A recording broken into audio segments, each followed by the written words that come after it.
Mwaramutse neza muraho mwese.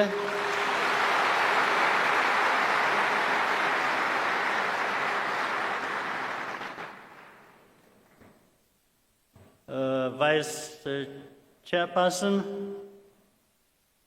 RPF Secretary General, RPF Commissioners, members of the Diplomatic Corps, I want to thank you for honoring our invitation. We are happy to be with you here. Special guests who have also joined us from different parts of the world.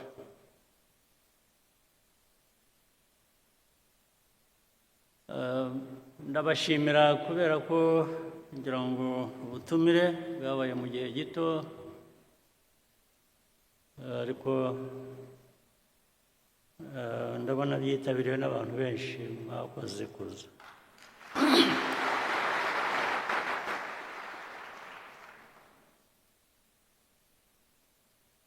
Uyu mwanya ndagira ngo tugire ikiganiro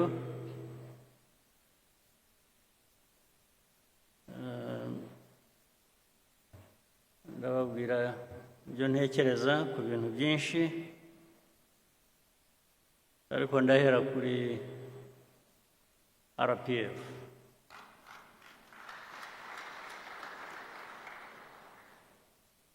RPF ifite umwimerere wayo, ifite izina, ifite ibiranga bihagije, ifite noneho amateka. Ayo mateka dusobanurira byinshi ku byo dushinzwe, ku byo buri munyarwanda ashinzwe aho yaba ari hose, umurimo yaba ari hose.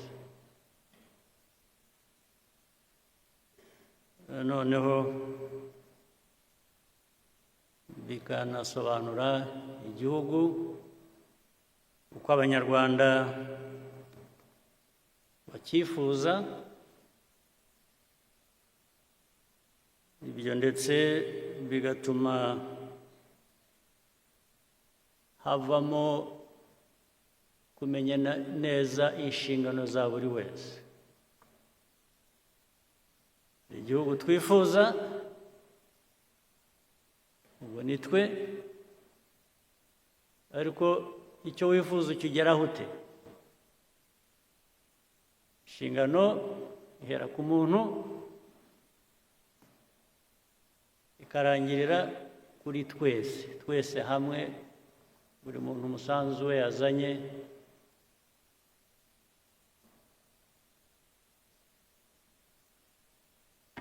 ushyirwa hamwe gute kugira ngo bitugeze kuri ya ntego twihaye n'aho dushaka kuba turi. Ibyo rero ni imvugo gusa kandi duhora tubisubiramo ndetse twanabiririmbye, baririmbye FPR, ariko ibyo byose twabikora twagira, hari ikigomba kugaragara ku banyarwanda no ku Rwanda. U Rwanda ruvuye he? Rugeze he? Rushigaje iki kugira ngo rugere hahandi ruvuga ko rwifuza kuba ruri? Ibyo niyo wakwivuga ukavuga ibyiza byawe, ukavuga ibyo ugezeho, ibyo wavuga byose hari igipimo cy'abantu, cyane uhereye ku banyarwanda. Rimwe bazavuga batari ko ibi ngibi abatuyobora aba bayobora RPF, abayobora igihugu muri rusange, ubwo hagiyemo n'abandi batari RPF, ibyo twivuga twe ko bitatugeraho, ko tutabibona, ko ndetse icyo gihe n'abandi bo hanze bagomba barabivuga, bavuga bati u Rwanda ariko rugeza cyangwa se ntiruragera. Ndetse icyo gihe bikabamo no kumenya ikibazo mbese ni iki. Abantu bifuza kugera aha hantu heza ariko ko tubona bagishigaje urugendo rurerure kugira ngo bagereyo, habaye iki? Iki cyabidindije, n'iki cyatumye bidashoboka? Buri wese buri gitondo ukuramutse ujye wibaza icyo kibazo, wibaza ikibazo cy'aho tugeze bijyanye n'inshingano twihaye twebwe. Wibaze ndetse ushaka ibisubizo icyo Abanyarwanda ubwabo bavuga ko bameze bijyanye n'icyifuzo cyabo cyangwa se aho babasezeranije kubageza. Ukibaze ukisubize, kuko results ntabwo wazirema gusa ku bwawe ngo abantu bazibone kandi zidahari. Ntabwo wabihimba. Niba abana batajya mu ishuri, ntibari mu ishuri, ibyo ntabwo wahimba ngo uvuge ko wageze ku ntego yo gushyira abana n'Abanyarwanda mu mashuri. Niba badafite ubuzima bwiza, badafite ikibarengera, ntabwo wabihimba ngo uvuge ngo Abanyarwanda bageze ku buzima bwiza kandi bidahari. Iyo bidahari uvuga ibindi, it's self-indictment. Ni urubanza wishyizeho ugomba gusubiza. Ibyo tuvuga, ibyo dukora bigomba kugaragara no mu byo tugezeho. Iyo binyuranye ubwo hari ikibazo. Ibyo tugezeho nibidahwana n'ibyo tuvuga,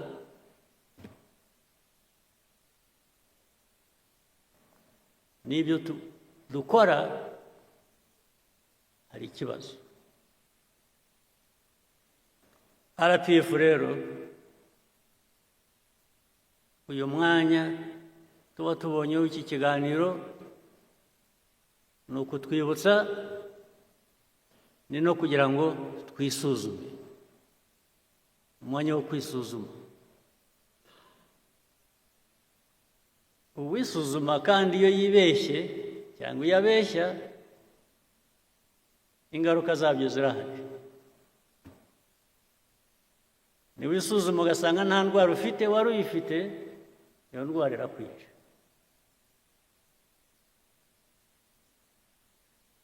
Kuko waribeshye, ntiwayivuza cyangwa ntiwayivura, iraguhita. Indwara mvuga rero uwivura cyangwa wivuza, izo ndwara zirahari. Hari indwara wivura, hari n'indwara wivuza. Indwara wivura ni ukuvuga ngo igisubizo, umuti uri muri wowe. Uribaza ukavuga utari ko inshingano jyewe mfite ndazuzuza. Ntabwo ari ikibazo uzabaza abandi nabo bafite izo nshingano. Iyo udahereye aho ngo wivure iyo ndwara wowe, wibaze wishakemo ibisubizo by'ikibazo ufite, nta wundi wabikuvura. Iyo ndwara tugomba kwivura nk'abantu, nta wundi wayituvura. Niba utuzi inshingano wahawe uko bikwiye, inshingano ufitiye igihugu, ingaruka zabyo zo zirahari kandi ziri no kuri wowe. Indwara wavurwa n'abandi ni ikibazo ushobora kuvuga uti ariko iki gihe singifitiye ubushobozi, reka nshake uwamfasha cyangwa uwo twafatanya gushaka umuti w'icyo gisubizo. Ubwo nabyo birashoboka kandi bibaho. Ariko iyo utabikoresheje, iyo udahagurutse ngo wowe ushake uwo mwafatanya kugira ngo mukemure ikibazo cyakurenze, nacyo ubwo wa muti utahaye cya gisubizo cya kibazo wari ufite. Ibyo rero ubundi abantu bavuga RPF cyangwa bavuga andi mashyaka cyangwa bikajya muri politike gusa, politike ikaba rwaserere, bikaba ibintu bimwe. Politike yo numva ya RPF ni uguhangana n'ibibazo tugashaka ibisubizo, nta yindi politike.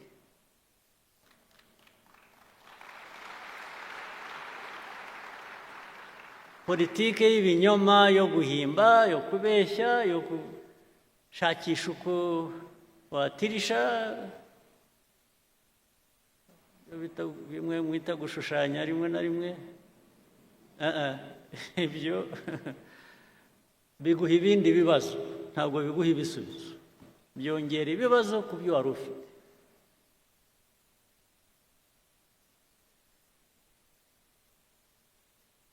Ikindi nacyo uvuga ngo no mu mibanire uko tubaho hagati yacu cyangwa se hagati yacu n'abandi, ndavuga u Rwanda n'abandi, nujya gufatanya n'abandi urabanza wowe ukumva ikikurimo ufite n'iki wowe utanga, kugira ngo uhuze n'icyo undi atanga, mwese mubigiremo inyungu, ari wowe ari n'undi mufatanyije. Hari ikibazo rero gikomeye cy'amateka yacu, amateka y'u Rwanda cyangwa se amateka muri rusange ya Afurika.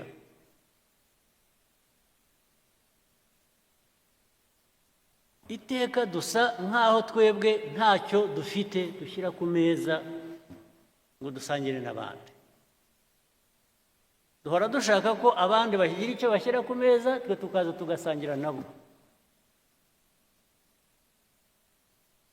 Rwose hari politiki imeze ityo, imaze imyaka n'ibintu birebire cyane.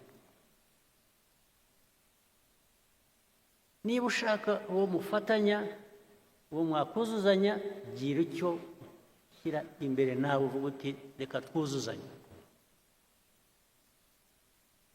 Ni nacyo cyatumye mu mibanire yacu n'ibindi bihugu n'ibindi bice by'isi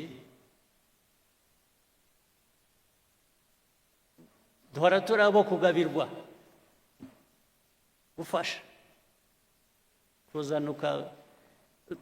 Rwose twemeye umwanya wo kuba turi aho tuganya,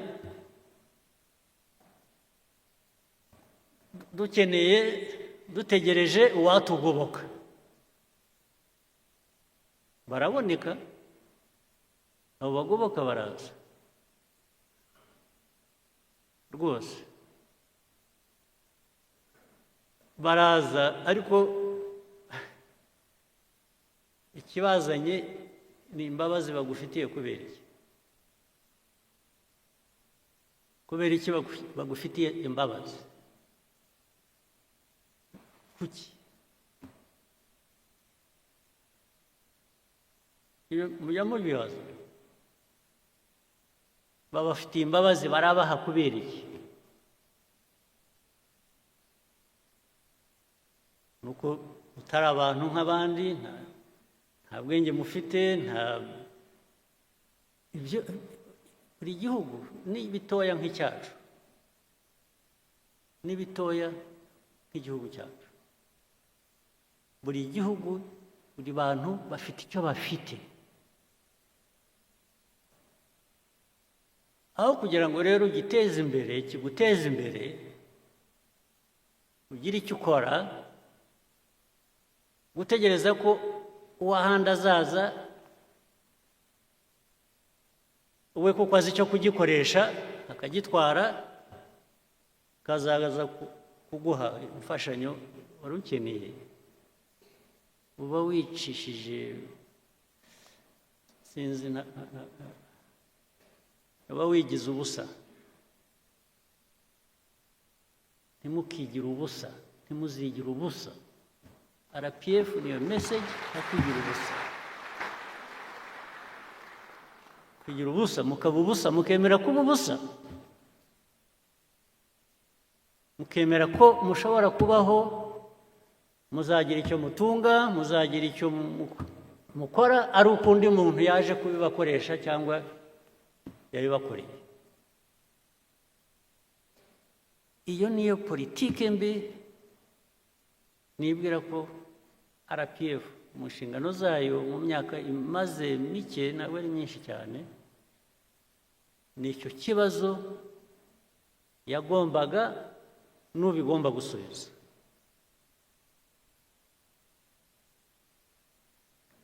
Ibibazo tumaze kunyuramo mu Rwanda mu mateka yacu, musubize amaso inyuma mwibuke, ndetse n'ubu ngubu n'uyu munsi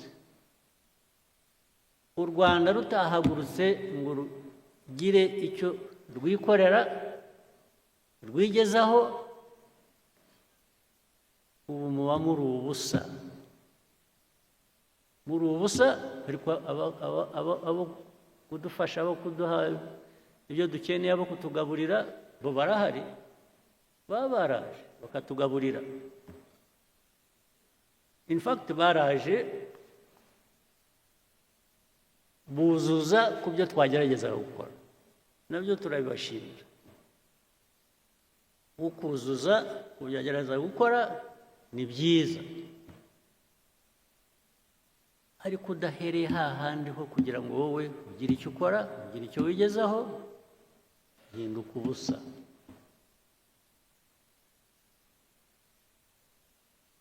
N'ubu rero tujye dusubiza amaso inyuma,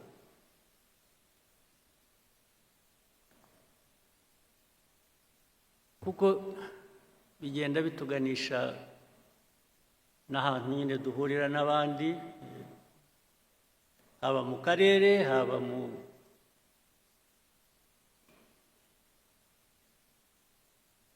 no hirya yaho. Ariko ibi ndabivuga nzi ngo ndabibwira abenshi muri hano, muri bato, ni urubyiruko. Ndibwira ko majorite hano ubu abenshi mugomba kuba muri hagati y'imyaka 20 na 45.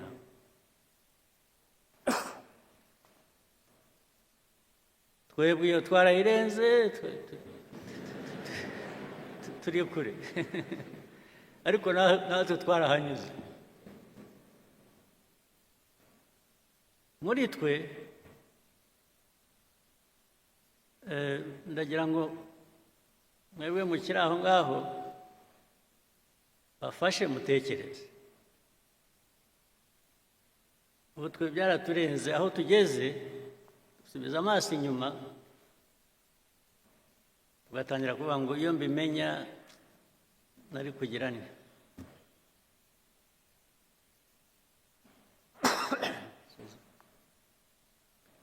mba naragize ntya nari kugira ntya ariko too late twaragiye. Ariko mwebwe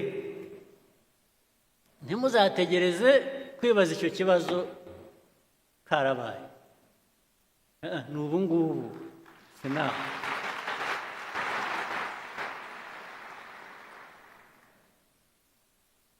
Muri abo mvuga twahise tugeze kure, harimo abasubiza amaso inyuma bakavuga bati twagize duke, twakoze byose, twageze kuri byose, ariko umusanzu wacu wabayeho. Abo ndavuga abarwaniye u Rwanda bigatuma rushobora kugera aho rugeze ubu.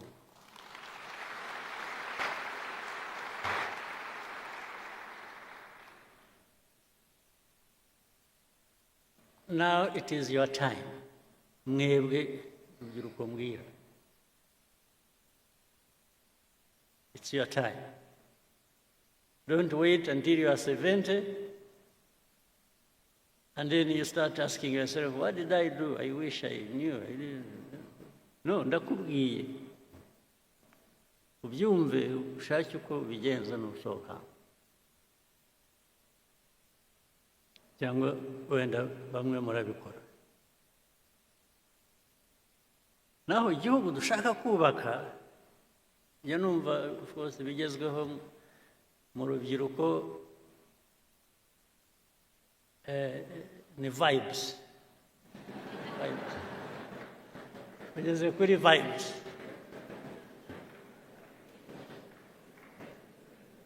Vibes nanjye ntabwo nzanze.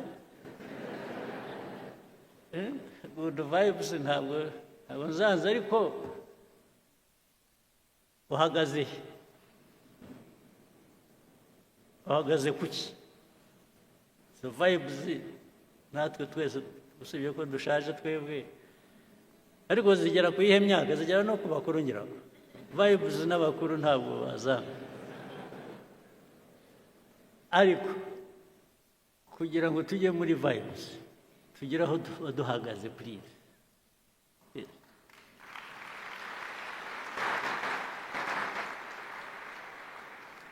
Don't invest in vibes. Invest on the foundation, in the foundation where you can now vibe.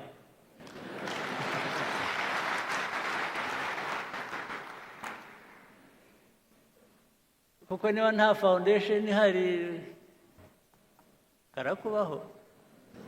Yes. You vibe only for a week. No, but ngira ngo ibyo mushaka turashaka biri sustainable. Yes. We want things that are sustainable. We want to build a society that is resilient. You can't build a society that is resilient on vibes. No, but a resilient society can vibe.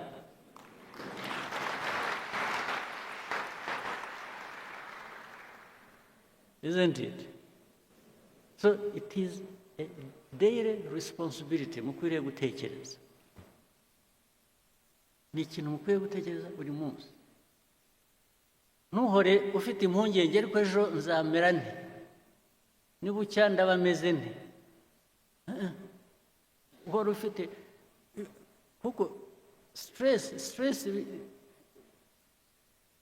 nugira ikibazo uhorana cya stress. Jya umenya ngo 50% ni wowe, you are the responsible person.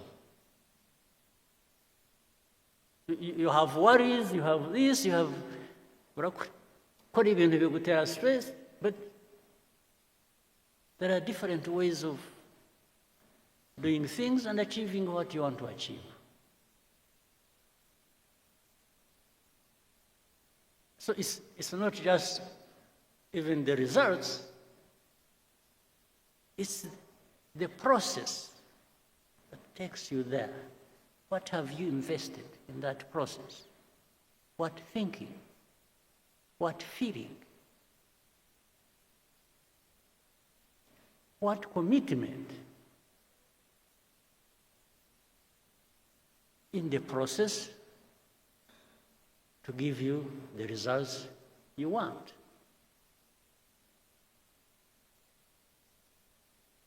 Nta kintu cyikora nta na busa.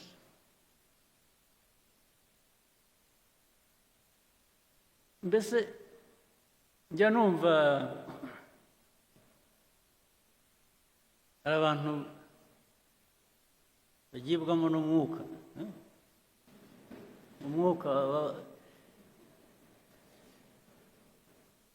umwuka ubajyamo ni uwuhe? Ntubabwira gukora iki? Ugira umwuka gusa, ntugira umwuka gusa utagira icyo uvanamo, uragera aho uhere, umwuka wawe wagera aho ugahera. Umwuka abagibwamo n'umwuka, ibyo bazanira ni ibiki? Umwuka, I have no issue with the umwuka, but must have something in it, tangible, that touches my life, that transforms my life.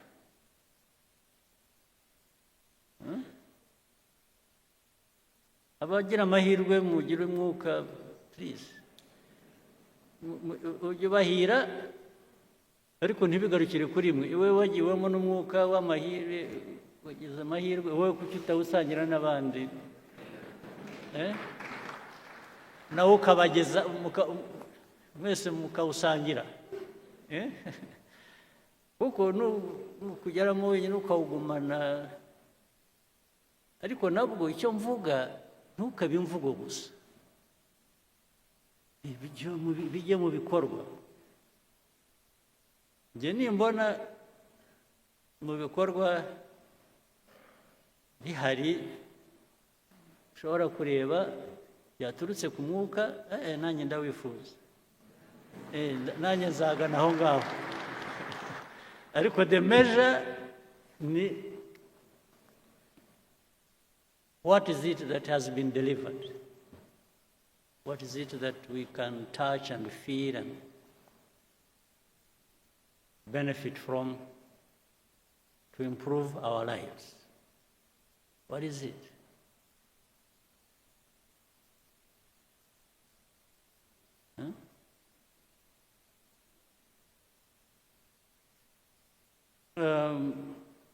So mwebwe abatoya rero, again, iyo igihugu kibategerejeho ni byinshi, kandi iyo mvuga igihugu ntabwo ari ikindi, ni mwe. Igihugu, you're actually waiting for yourselves.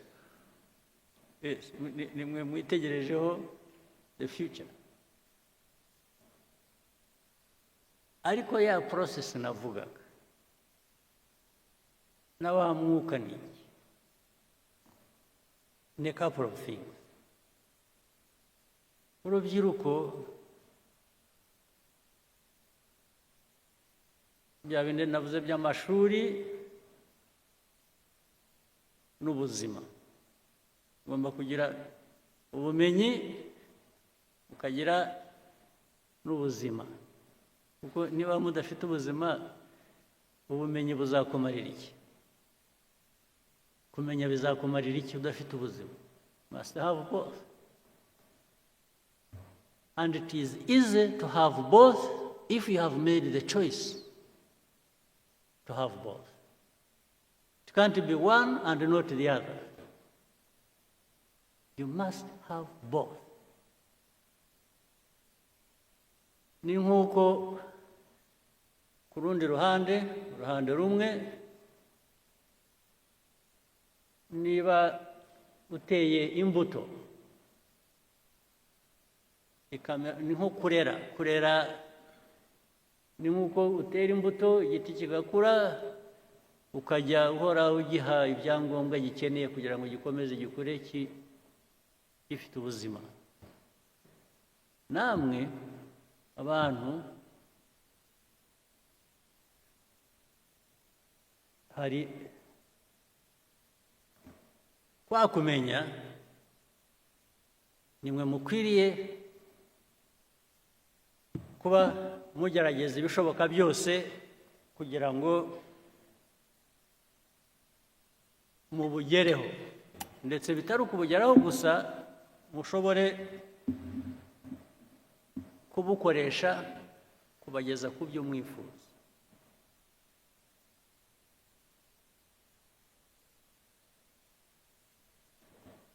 Ariko ibyo cyane ku bakiri bato, mwebwe ubwanyu mugomba kugira umusanzu wanyu, you must make an effort. Ariko hari n'uburere muhabwa n'ababyeyi ndetse na society, umuryango mugari, imico, imyifatire, kirazira. Ibyo abantu babijyaho impaka nyinshi hirya no hino, ahantu hose, ndetse bimwe ugasanga muri society imwe barigisha ibintu cyangwa barabwira abantu gukora iby'indi society itemera, akaba ubwo bivanga rero, bikaba ugasanga noneho society wari urimo yahindutse ikindi kintu, ntukimenya, ntukishobora kwimenya, kuko ibyiza byari biri muri iyo society ntabwo byatejwe imbere uko bikwiye, ahubwo abantu babishimbuje ibishya biga hirya no hino, rimwe na rimwe bitari na byiza, no kuri aho ngaho babivanye.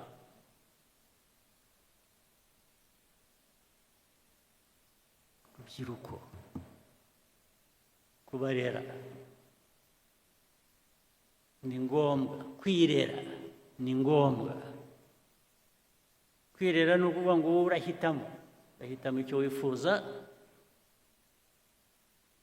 urahitamo icyo ugomba gukora.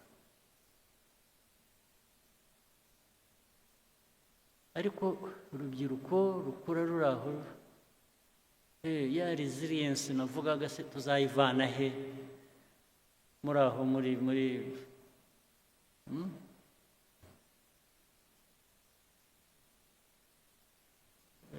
urubyiruko rwamamaza ibiyobyabwenge, asanga ngo ni ubuzima, asanga maze ibiyobyabwenge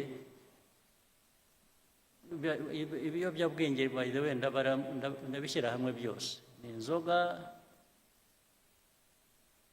n'ibindi bikomeye ntiriwe mvuga muzi, ariko reka jye mbivuge, mwe ntimujya mubivuga, aho bibera ishyano bijya muri benshi ariko ntawe ubivuga.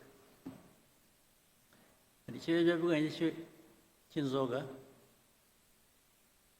hari ikiyobyabwenge kindi bijya mu mutwe gusa, bikaba ibi ni ibiki, bitabi n'ibi drugs. Njya numva amakuru bajya bambwira ko bibarimo bitari bike, ndababwira kandi ubu ngo ni ibintu byamamaye bifite, bamwe mwabyigiye hano, abandi mwabivanye hanze, bigendera hasi, biranyerera, ntabwo bijya biboneka. Ariko ibyo uko abihisha kose, abo birimo hazagira uko bigaragara, byanze bikunze. Ariko uko bigaragara kwa mbere, nimwe byangiza ubirimo mbere na mbere yuko bigeraho bikangiza na communities muri rusange. Ariko biroroshye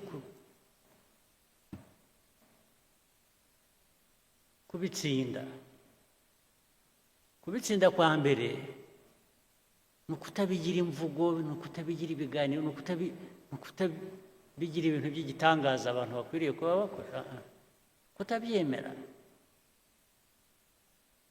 Ariko n'impamvu bidakwiye kwemerwa murabizi, nuko ubikora arabihisha.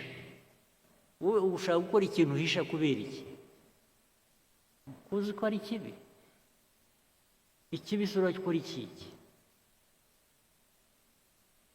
Rwose ndababwiye, nabonye mwacecetse mwese nkaho mubizi, ariko ubwo ndababwiye nicyo nakora gusa nuko zajya mpora mbibibutsa, ariko nkora ubwo namwe muzagera aho mwibwire.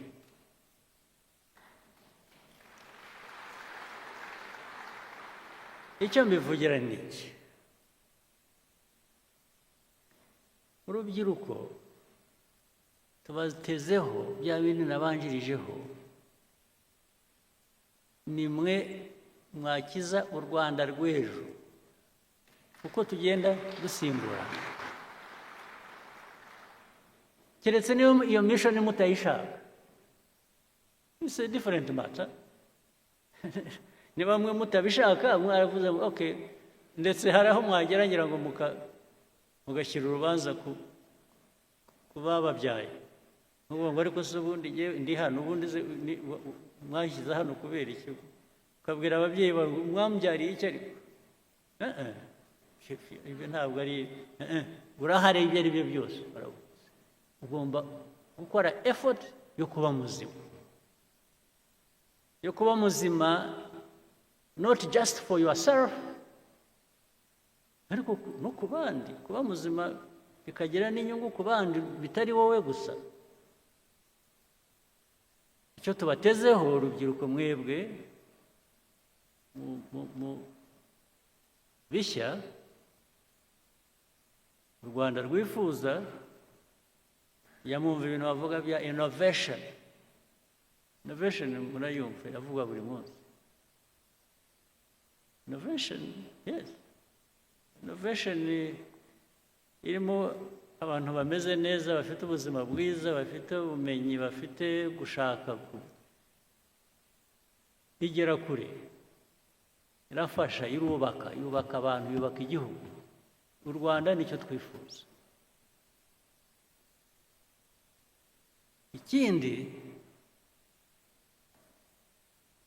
ni commitment.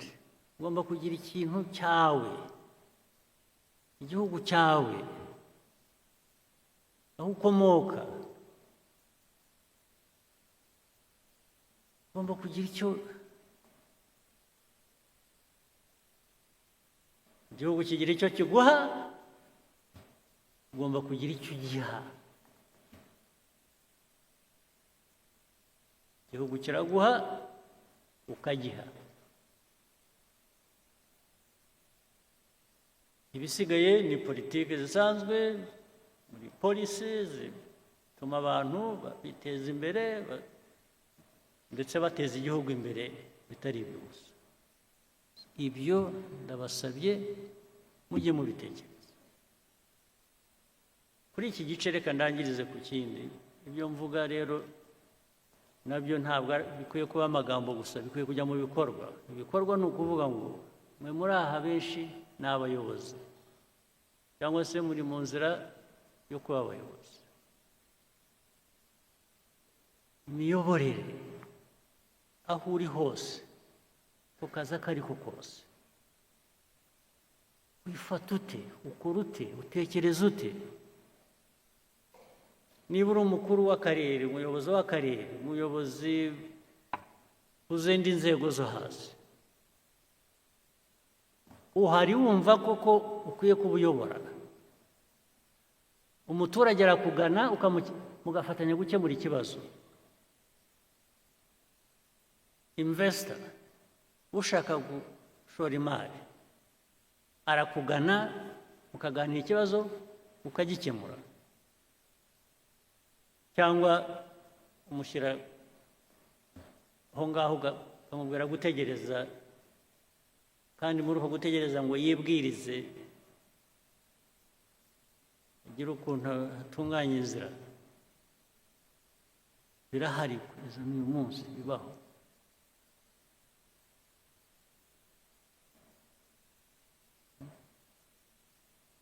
Hariho hose ntabwo ibyo bikwiye kuba biba. Ninde ejo bundi bambwiraga hari umuntu kubera ko nkatuye ndi hafi aho kuri Muhazi, umuntu wavuye hasi waje akora icyo kibazo, nizere ko cyakemutse. Yakoraga ibintu by'amajyambere ku mazi, yarahubatse inzu n'umuntu uturuka hanze ufite ashaka gukora shyira ubwato ku mazi, ashaka kugira ngo yubake aho buzajya buparika. Umuyobozi w'aho ngaho ati no, ati ushobora kubikora. Bijyaho, ariko biza kumenyekana ko yashaka ko abanza kumutugira kugira ngo amwemerere. Abantu bari hano cyangwa baturuka muri ibyo bice bagomba kuba babizi ibyo mvuga. Urumva, umuyobozi, niba harimo abayobozi bazakora batyo bicaye hano cyangwa bakora batyo, umenye ngo icyo ni icyaha, ubundi tudakwiye no kukubabarira twakumenye. Ibikwiye ibijyanye na RPF, ibijyanye na politiki nshya y'igihugu cyacu kubaka, ushaka kubaka, ntabwo bijyanye. Abayobozi bari hano ndababwira ngo niyo nshingano yacu gukurikirana n'ubuntu butoya nk'ubwo ngubwo buzana umwuka utariho. Ibindi ni imikorere yacu muri rusange, serivisi ahantu hose uko zitangwa, uko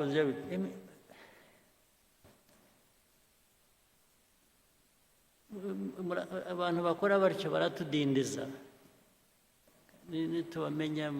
Ariko nuko ari benshi rero basanga wicaye hariya usabye ikawa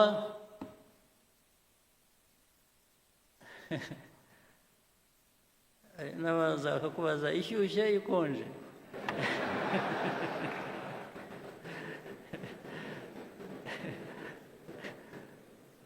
Bakubaza ngo uti ni ikawa isanzwe ishyushye ariko mushyiremo n'amata, akagenda akabura.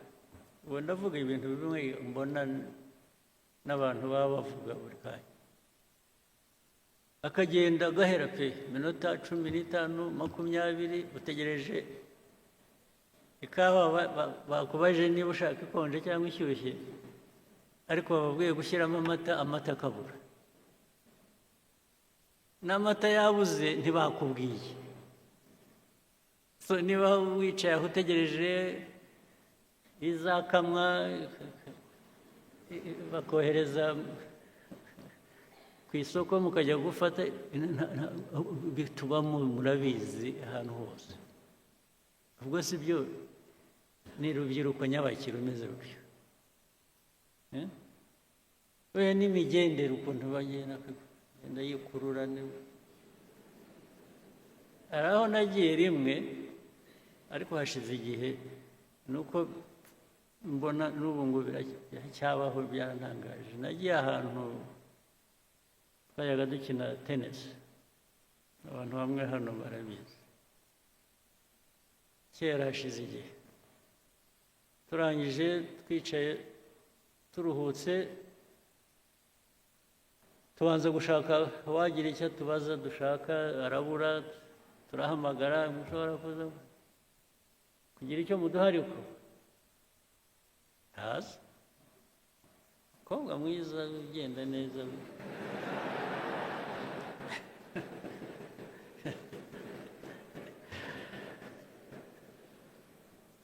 aza afite opena mu ntoki, araza aho azatugereraho yaba mbonye arahamenya arampobera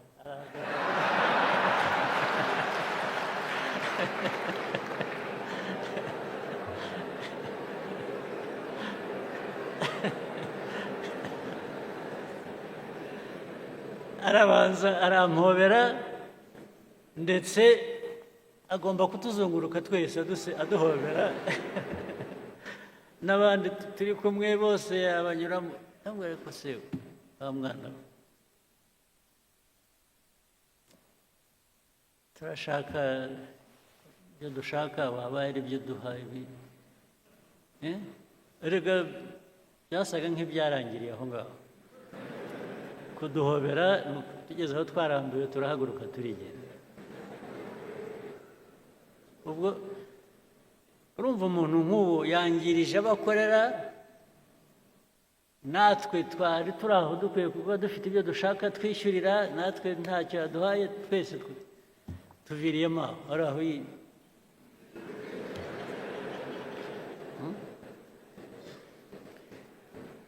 ubu koko mwumva ariko se mwe noneho sosiyete igihugu mushaka kubaka cyaba kimeze giti ni ikihugu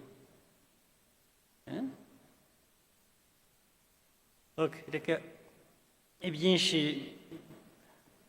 ariko hari abandi muri mwe benshi bakora ibintu bizima rega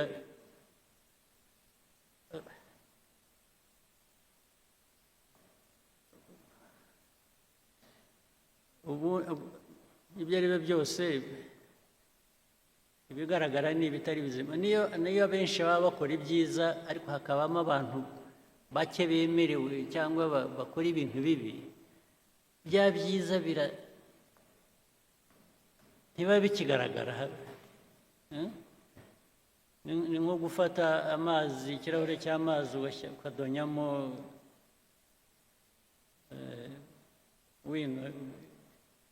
bikaramu inki bashyiramo inki ikirahure gihera ko gihinduka y'amazi yeraga yari ari meza ukayabura ibyo rero dukwiye kubyirinda naho hari benshi hano njya mpura nabo bakora ibintu byiza ibintu bya innovation ndetse bihindura ibintu byinshi mu ikoranabuhanga muri za IT bikajya mu bintu byinshi hirya no hino n'abantu bakora za revenue authority abantu ba revenue authority bari hano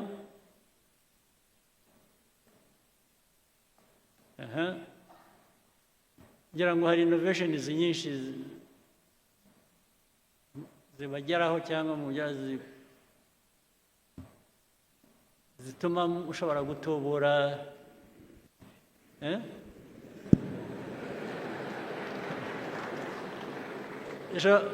zizamura ayo mutuvanamo ariko iyo byabonetse gutyo hari ikibazo bikaboneka innovation izamura itubura revenue tax revenue hanyuma byarangiza bikajyaho hagati ariko ntabwo zabanza ugira utya ubwo bakajyaho innovation bose barayemeranya ko ikora ariko barangiza bakajya mu process imbere yo kuvuga uzaburetse bareba hari amategeko ntabwo twagira dutya tutabanje hari aya mategeko ariko amategeko akaba yo gutinza ibintu gusa kuko amategeko se bwana amategeko ashyirwaho n'abantu sibyo yes sir igihe umuntu yabonye ikintu gikora kijyanye n'icyo yifuza wihambirwa n'itegeko hari n'amategeko yaduhambiraga yo mu gihe cy'ubukoroni aho ngo hari itegeko n'ubundi si wowe urikora si wowe urivanaho we gifate nk'ikintu cyakuzitiye gutera intambwe bihere ko bigeraho bigera n'abo amategeko tubabwire ngo ariko ibi bintu ntabwo bijyanye n'igihe muratudindiza gusa ndetse hari n'ubwo dushobora gufata ibyemezo tugakoresha igikora itegeko tukaba turigisheho gatoya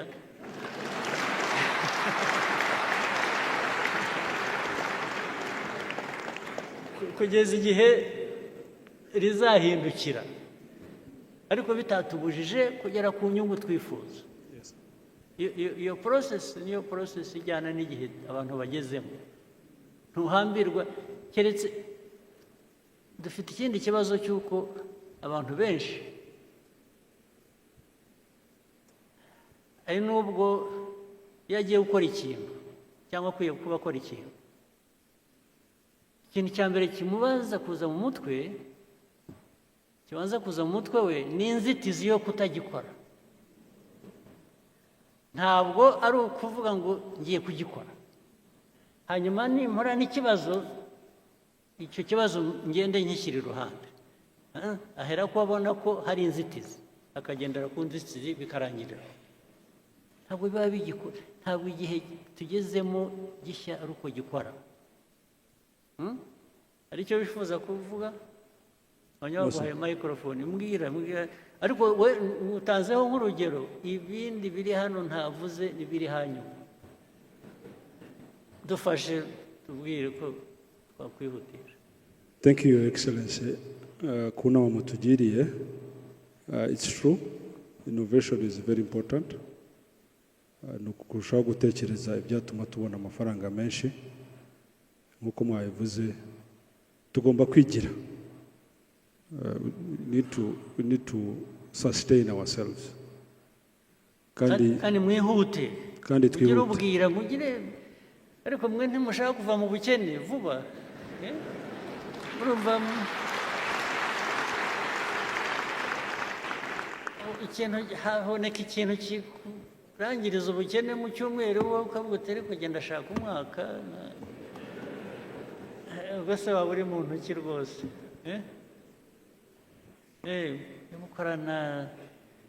gukorana umwete kandi ntabwo bivuze kwangiza ibikorwa. It doesn't really mean sacrificing anything that you shouldn't. Sibyo? Ujye mwihuta muwe wepesi. Mwihute. Igihe utafite guhagarika kigutangira wowe uritangira kubera iki? Why don't you just move?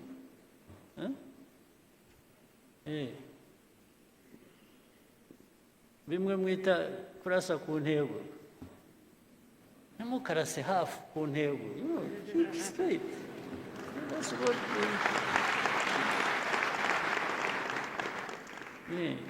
go for it. Nawe wumva uri satisfied uko sibyo? Yes, sir. Okay, asante. Now, let me take you to something else. I'm sure you can guess. It's now the other politics other than RPFs. Geopolitics, regional,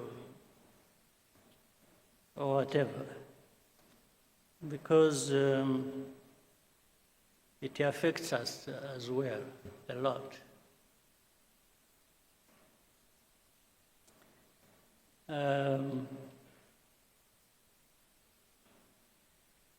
Ariko reka ntangirane just a short story. Tito Rutaremara, are you here?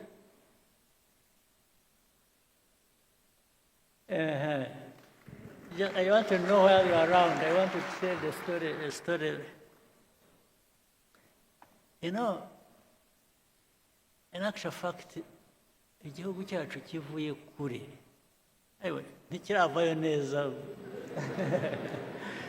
Turacyavayo. Acyari byinshi. Impamvu mvuze Tito, it's a bit of a history in what happened to us, the genocide, the tragedy. I want to build on it to tell you some other things. The genocide that happened,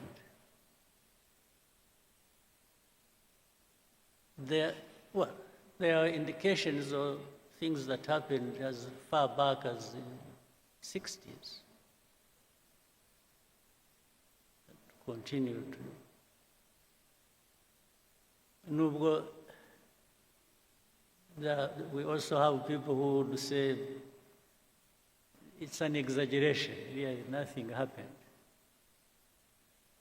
Or what happened, I think, was bound to happen or should have happened. We still have that conversation, unfortunately.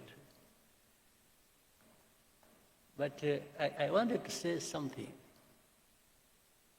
I don't say it a lot. It comes to my mind once in a while. Tito, you were one of those twari kumwe in 1991 in Paris. Monama na Paul Dejoux. Is a name I cannot forget. Ariko ndibuka bihozagara, ndibuka wari uhari nawe cyane. Oya, ariko ahubwo naje mbere. Twarahagusanze. Niyo mpamvu nabaga confused. Abo najyanye nabo mu nama ni bande? Hari bihozagara wari wazanye na doctor. Nande? Dr. Ndahiro. Dr. Ndahiro, but I remember we were like 5 people. Okay, but at least we told you the story immediately after the meeting. Yes, I remember. Sit down. 2 things happened. And I'm saying this because recently something else came up that was a bit disturbing. We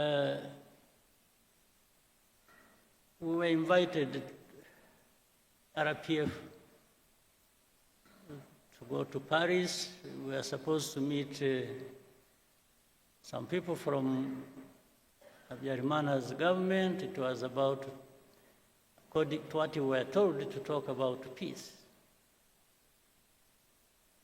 In fact, the RPF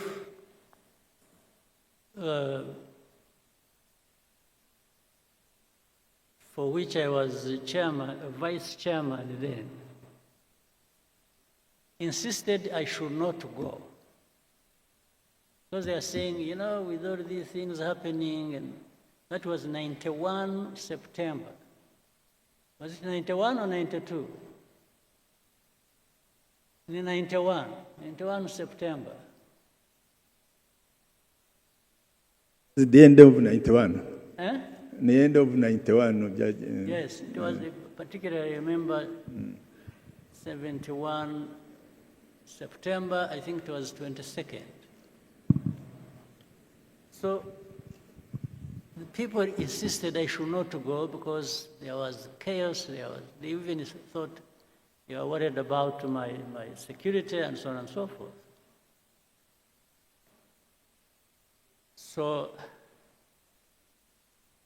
but I insisted. I told our people in a meeting, which was very people, I said, you know, if we don't go, and they, by the way, they insisted I should be the one to come. But I said, no, but you have the chairman, so maybe you should be the one to come. He said, no, we want you. And that's what caused some worry for our people. They said I shouldn't go. But I insisted. I said, I'm going.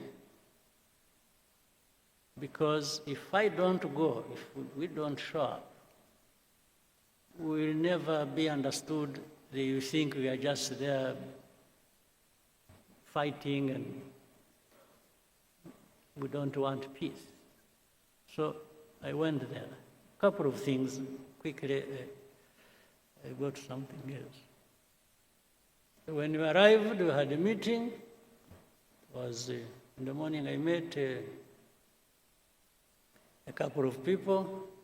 One was a man who was, I think, a director general in foreign affairs in France. And that man was called Paul de. I followed him. He even later on became ambassador to Mexico, then went somewhere, and then he's now an old man like me. He's 90, must be 90 something, 96 or something. So when we met, I met him, I met Mitterrand's son. I was almost beaten up for not pronouncing the name well. I'll tell you that. So in the meeting, this man, Paul Dejoux, kept poking his finger in my face and said, "You must stop fighting." So I tried to explain. I said, you see, it's not that we enjoy fighting. We are not fighting just because we like fighting. we are fighting because I went into the history and so on. So he insisted again. Then in the conversation, it got heated up. I actually got a little bit upset. I answered back in a way. Then he said, "No, you must stop fighting, because if you don't, even if you take Kigali, you will not find your people." This is what he told him in a meeting. So at first I couldn't understand. I didn't understand what this man meant. You will not find your people. But directly it meant they will be killed. So anyway, the meeting happened, got finished. It was not a good meeting. And as we were going out, he accompanied us in the corridor, and then he said,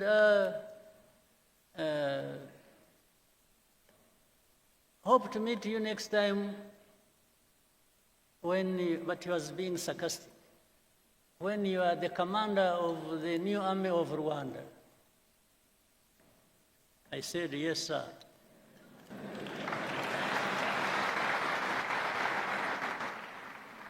I said, if and when that happens, you rest assured I will do a good job of it. This is what I told him. So I went, when I was supposed to stay a night and leave the next day. So in the hotel where I was sleeping, I think we were in Hilton Hotel. I was with Ndahiro and Tom Byabagamba. So in the middle of the night at around 4 a.m., I woke up to this light in the room, and about 6, 7 people in the room with guns. They were not putting on uniform, they were putting on jackets and so on and so forth. So, and I woke up, I said, "Who are you? What's going on?" Then one of them said, he spoke in English. You hear him, he's even speaking English. So I was in the wrong place, first of all. Then they said, "Who are you?" So say, "Where are your documents? Bring your briefcase." Before I opened it, they had broken it. So I kept asking, "Who are you? Who are you? Who are you?" Then as I was doing that, when I looked through the door connecting to the room where Dr. Ndahiro and Tom Byabagamba were staying, I saw they were sitting down in handcuffs.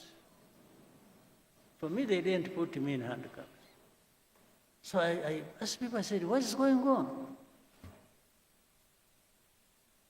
They, a bit rough, but so they took us, dumped us somewhere in prison. I didn't know. It was my first time to be in Paris, and my first time to be in prison. So, hopefully the last. Since that time, I haven't been to any other prison. So they put us in the lock, somewhere down in the basement of some building, and left us there. Then later on, people showed up around 3 o'clock. In fact, why I remember that because Agara was around, they didn't know where we had been taken. I don't know how. They were assisted by some people in France whom they knew. Then we saw Jacques Carbonell and because Agara. There was a very good friend of ours called Carbonell, a French guy. They showed up in that basement in your prison because I think they had known where we were and they had tried to give us food. I refused to eat. I told them I'm not going to eat anything in that prison. So they brought us bread, I remember, and milk, pints of milk and bread for us because we had refused to eat prison food. Then they even wanted to interrogate us. Well, they did. They wanted to to use a polygraph on me, the lie detector. I refused. I told them I'm not going to have a lie detector at all. I said, if they want to kill me there, then go ahead. In the end, they said, whom did you meet? I mentioned that man, Paul Dejoux. Then said, who else? I said, Christopher Mitterrand. He said, no. Who told you he's called Jacques Christopher Mitterrand? So, so they told me, repeat. I said, no, I'm not going to repeat. I said, I'm not the one who gave him his names. So anyway, in the end, in the night around 8 o'clock, they released us, and that night I left. I drove from Paris to Brussels, where I was to take a plane the next day and come back home. Now, I'm saying this, I'm telling you this story. The fact that somebody actually implied that something was going to happen to our people, meaning even if you take Kigali, you will not find your people there. You will not find them alive. Then later on, connecting that with the history, with what happened eventually, I could not but conclude that was the meaning. They were privy to what was going to happen. Now, in the most recent thing, let me now switch to something next to us and the recent. And I will bring up, you know Rwanda has had many problems in the region, and especially with the Congo, for all these years. Actually, we said we are here 32 years, almost all of the 32 years are problematic. And when you look at the story, these genociders who went to Congo. By the way, whom we had the opportunity this last time, when was it, 2 weeks ago, or how many weeks? When we had a Unity Club event here, in this same room, when people who went through all that history, these senior commanders of FDLR, when one of them sitting there told us a very comprehensive, interesting story, because he was there, he was in it. For him, he was not saying things he just heard from some people or anything, no. He was part of it. He told us all the places he moved to in Congo, and the officials he worked with, and his colleagues who up to this day have been integrated in the armies and other institutions in Congo, and he named them by names. He told us the story of even how he went to Burundi and everything he did there, and the names of people who did what, who are still there, who left, or who died, or something. He's an encyclopedia on this. And he actually was part of it. He told us, those who must have, who were here saw it, or saw it on television. And he has notebooks, he has pictures, he has evidence, later on which. But forget about all that. The story has always been, and he told us, you remember, he told us even of the connivance of the UN, the peacekeepers.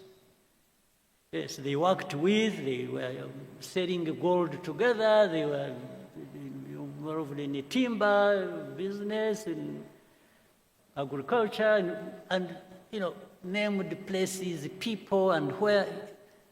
It's just so. But despite all that, up to this day, you will hear people say, FDLR don't exist. The UN, there's something, there are some experts, group of experts. They'll tell you all those stories. It's like that story doesn't exist. Or if they say it, they say it so lightly that you should believe it doesn't matter. Okay.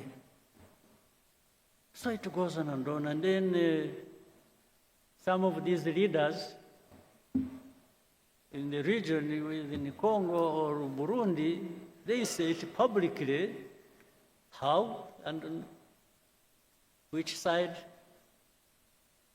they are.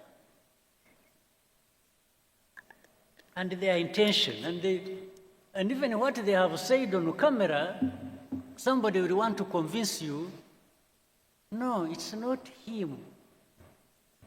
It's not them. It's some advisors. No, but he said it. Whether it is an advisor who wrote it on a piece of paper and the president read it, it is no longer advisor, it is the man who read the thing. So they will keep telling you this. So now, not even for a bit, I don't believe, ordinarily, I don't believe in conspiracy theories. I really don't. But when you have people, who are there asking the same questions, pretending it's saying the same things, and Even when you explain, they come back to you and they tell you what they told you last time, meaning they want you to believe what they are telling you or what they want, not the facts you're presenting to them. So it's really like saying, better change your mind and start seeing it like I see it. Anyway, all this has resulted into what we have now. And I also want to remind you, and then I've said it again, I hope you have had time to cross-check the story, the truth about it. This conflict we have in Eastern Congo did not start from and was not started by Rwanda at all. But somehow the plan, I think, before was to make it a problem of Rwanda or for Rwanda. Again, to tie into the story, to connect with the whole story of where everything that has happened is not anybody else, it is Rwanda that caused it, or that must carry the responsibility. I think that needs somehow in your minds or whatever, or by gathering facts, that problem needs to be settled. This has not been our war. We didn't cause it, and it did not originate from here by any means. We are not part of the origin, except for being associated with the saying, oh, this is M23, the story that was there 2012, and for 10 years it was not addressed, it comes back, still it comes to be our own problem. But the same people, in fact, one time we were in Nairobi, we had a meeting with the heads of state at the beginning of this conflict. I had opportunity to ask President Tshisekedi in the same meeting. I said, President, how has this become Rwanda's problem? How has it become? This is not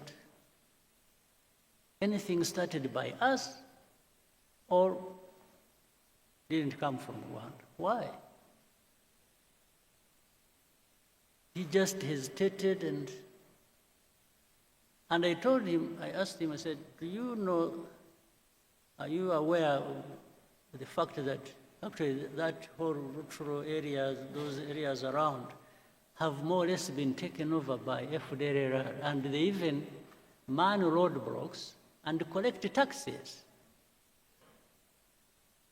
He hesitated and said, yeah, he has heard about it. This was his answer to me. He said, so what do you think FDLR is there doing?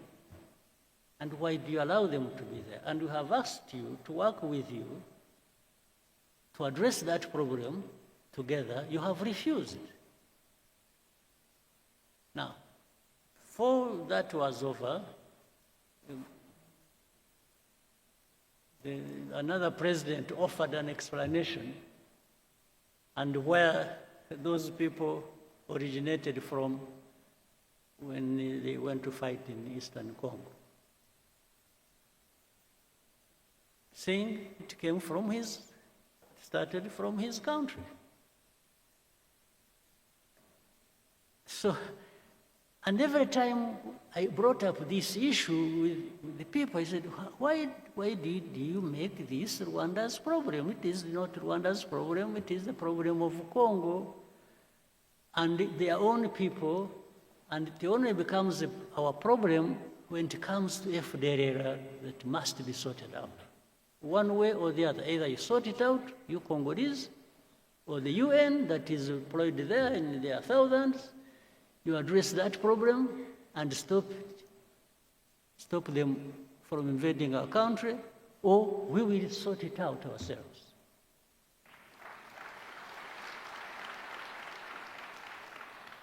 eventually, that's how we were drawn into this matter. Now, to the recent things. Whatever happened in between, I try to cut a very long story short. A lot of manipulations started happening. They would call us one day in one capital, they would call us to Rwanda, we go there, we discuss things and raise the things the way we thought should be addressed. That one doesn't work well, then next time we are invited to go to Doha, then we go to Doha, then next time we go to Washington. And in between, we went to Dar es Salaam, we went to Nairobi, we went wherever, talking about this. But there was one thing that was constant. Congo, or the leaders of Congo, didn't want peace. They wanted to continue supporting FDLR against us. In fact, later on, they were joined by some other countries' armies. You know the story about Goma and Kava and so on and so forth.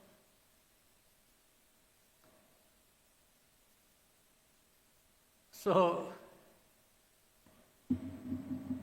but we told them, just help us deal with FDLR, and for us, we will not.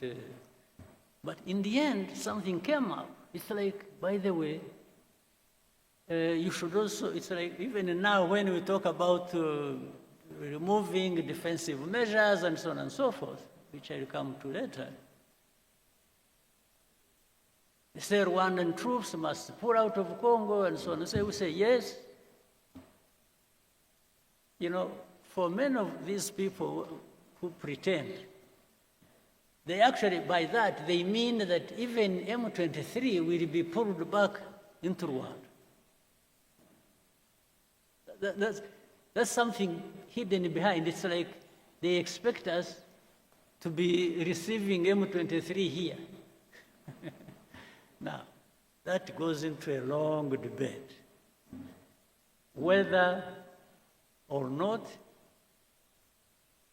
and how these people are Congolese or not. That's another story now. And I always tell them, no, this is a story that doesn't involve me, because how they became Congolese, how whatever happened in Congo and between Congo and Rwanda, as of those years, I was not yet born. So I don't know. I cannot be asked to answer for colonial times problems. I was not there. And Rwanda is not responsible for that. Now we're going to the last thing we went to when you went to Washington, and which the whole process has resulted into sanctioning Rwanda, sanctioning RDF, sanction. It's just sanctions, sanctions, sanctions. And sometimes we even want to tell them, say, wait a minute. Let's understand each other. What's going on? And there is no time. There's no time for Rwanda to be listened to. It's just sanctions. The sanctions, that's what we said, that's what we're doing, that's what we do. Now,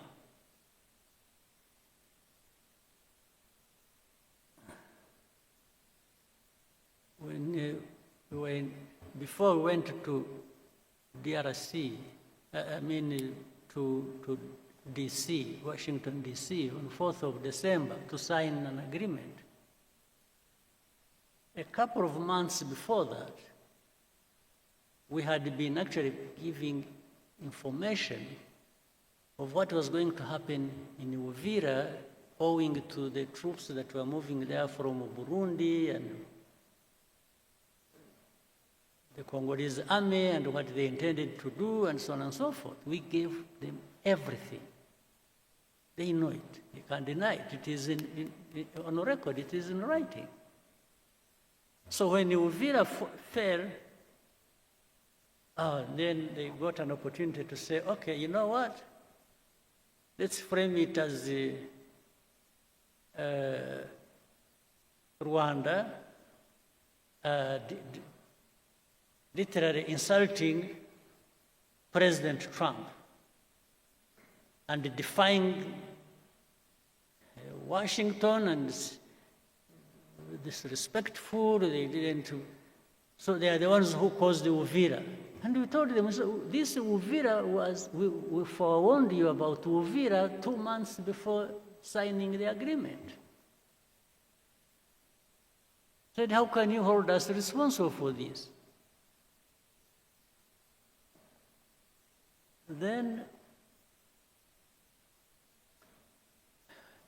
initially I thought the initiative they had brought up of saying, you know, they want to resolve the problem of, first of all, the political problem, internally, then the security problem that concerns Rwanda and the region, then the economic partnerships between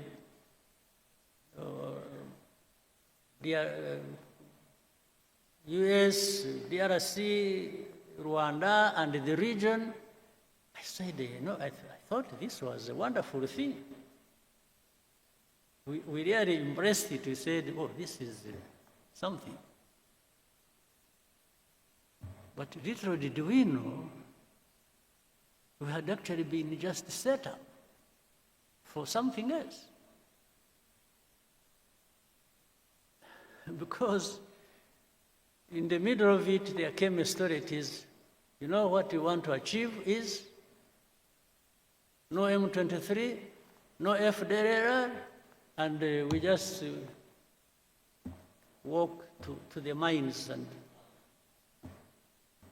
and that's it. But we told them in our discussions, we kept telling the people, we said, fine, you will do whatever you want to do. But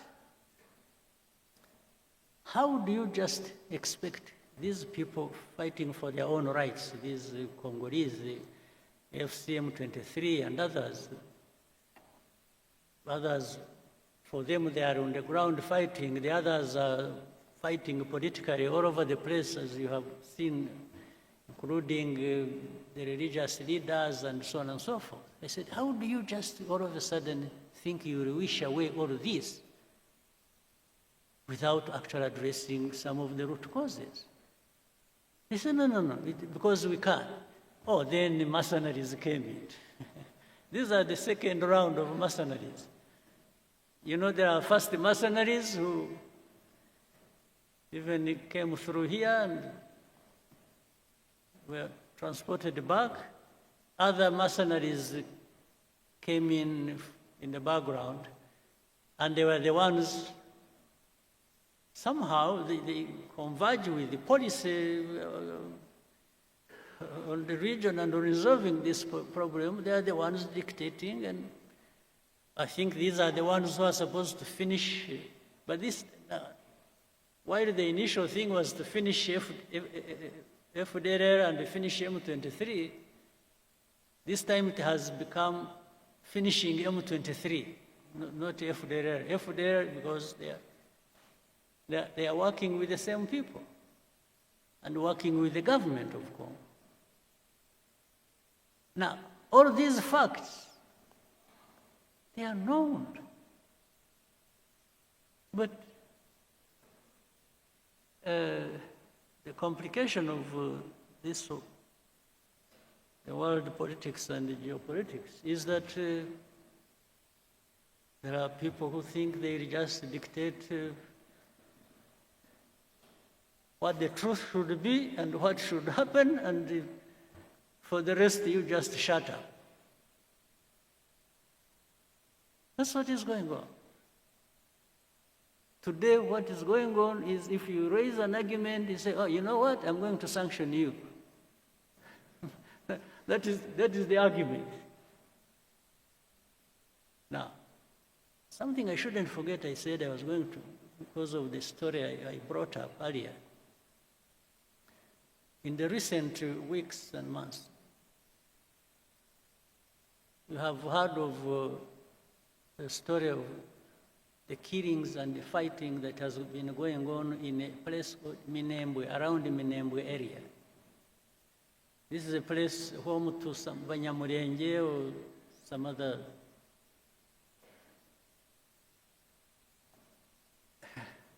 What is disturbing?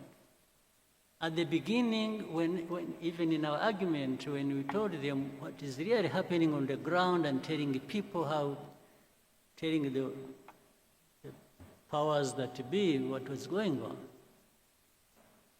and say people are being killed, they are being, drones were firing at them indiscriminately. In markets, in churches, many people died. Maybe, hopefully one day people will go there and investigate and will find the truth. But what was disturbing was that in that same conversation and argument, somebody says, don't bring up that issue, it's none of your business. So which for me looks like, it's like the story of Paul de Joux. It's like that those people being killed for their identity and anything is none of your business. Meaning, shut up, we are going to kill them anyway. I mean, I'm just calling a spade a spade. It's like, shut up, it's none of your business. They didn't even say, are you sure they're being killed? Or are you creating a story or what? No, it's like, that's none of your concern. But if it is not my concern, maybe it should be yours. So why are you not concerned? And things keep getting worse and out of control every time. So where we are now, we just told, remove your defensive measures. Whether we are associated with and helping FDLR, with the Congolese army and the government to do whatever they want, and then in exchange you have whatever we want, just shut up. So this is what we are being told. But making people shut up, just shut up, I think it's going to be probably more difficult than people think.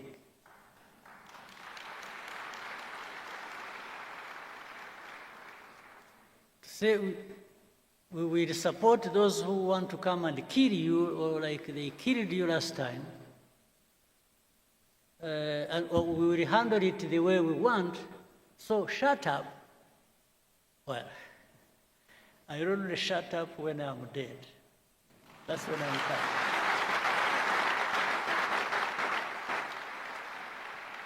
Absolutely. That is the only way to make me shut up. That's it. For the belittling everything and making it look like some people's lives are just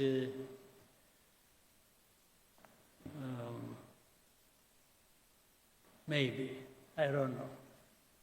It's not my politics. It's not RPF's politics.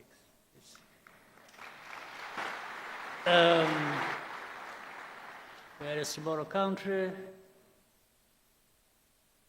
very insignificant in many ways. You can do much harm to us, granted, but boy, wishing us away is not a big thing, it's not a small thing.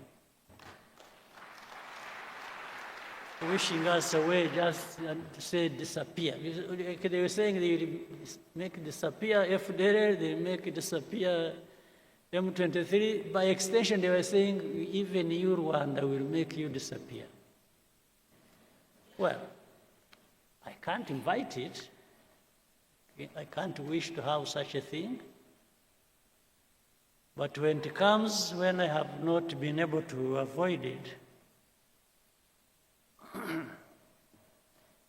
I think they'll find. I only wish you people, you people, I'm not worried about myself. I just worry about you if you just go home and sleep and think you'll find everything on the table for you without having to invest in it. If you are there waiting for handouts, or for people to do you a favor so that you can live, it would be very sad and absurd, and it will be a lot of our time and value wasted. I hope that will not happen.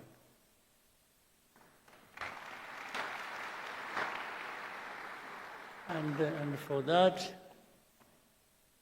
I wish everybody well and a very good meeting, and I hope to see you next time. Thank you.